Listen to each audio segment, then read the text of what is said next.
These iconic animals are synonymous with Australia. But the wild koala population in the state of New South Wales is dwindling.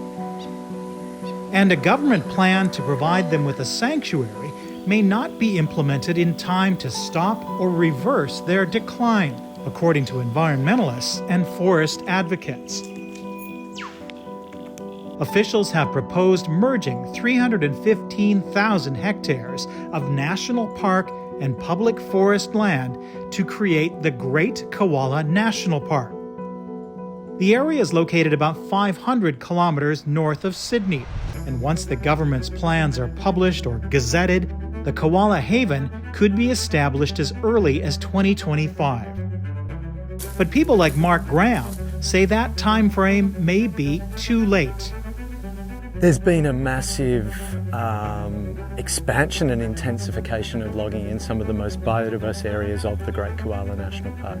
There is an intent behind that to grab the resources whilst they still can, whilst the Forestry Corporation can still come in and grab resources before the Great Koala National Park is gazetted.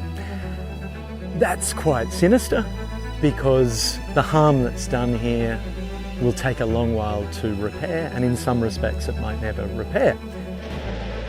Stuart Blanche of the Worldwide Fund for Nature says the trees that are being cut down by the logging companies are the best food and habitat for koalas. Well, this logging truck has got some big old trees on it, maybe 100 years old, including tallowood, which is a great tree for koalas. And the state government is allowing them to be chopped down while they're considering making a Great Koala National Park. Doesn't make sense. They should create the Great Koala National Park, and while they do that, stop these koala feed trees being logged. Koalas were classified as endangered in the states of New South Wales, Queensland, and the Australian Capital Territory in 2022. Some environmental groups estimate they could be extinct in New South Wales by 2050 if nothing is done. The increased logging in the area could leave little for the koalas by the time the Great Koala National Park is established. These are all stacks of garden stakes that have been milled from trees taken out of the Great Koala National Park, so prime koala habitat turned into low-value garden materials. It's such a waste.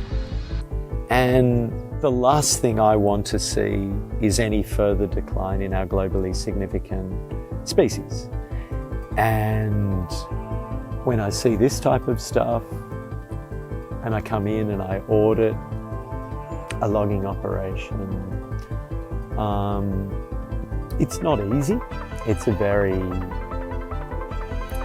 emotionally and physically challenging exercise to go through a recently logged area and to pore over the carcasses of a formerly healthy ecosystem.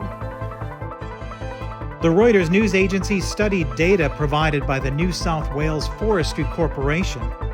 It found that logging within the next 6 months inside the Great Koala National Park area could roughly triple from levels in the 2021-2022 fiscal year.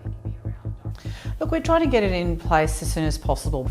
But balancing the desire to save the endangered koalas with the demands of those who make a living in the forests has been a challenge for the state government. The real issue here is how can we do it as quickly as possible? How can we work with people? We weren't just going to press a stop altogether straight away and without any plan for what happens with those communities and without a proper assessment of the forests. The CEO of Australian Forest Products Association New South Wales says livelihoods are on the line. Nearly 9,000 people work in the timber industry across the state, with most logging activity taking place in and around the proposed area for the Great Koala National Park.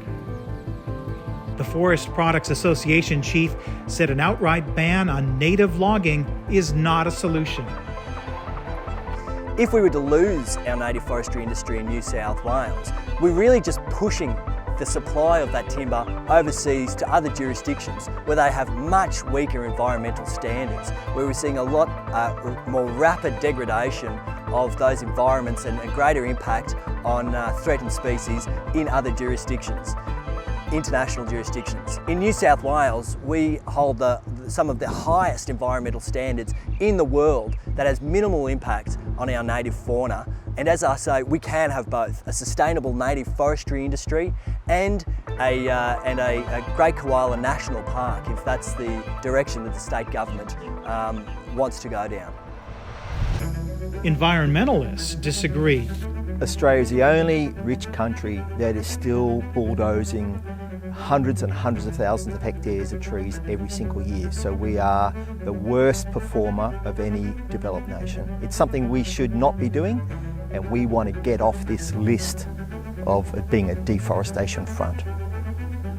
My greatest aspiration is that all the forests across the Great Koala National Park are immediately protected from logging, and that our government and our community then commits to not just protecting it, but to actively intervening to restore those areas that have been harmed by the ongoing logging. The government is left to decide how to best protect the koalas while ensuring the well-being of people who live and work around the proposed national park.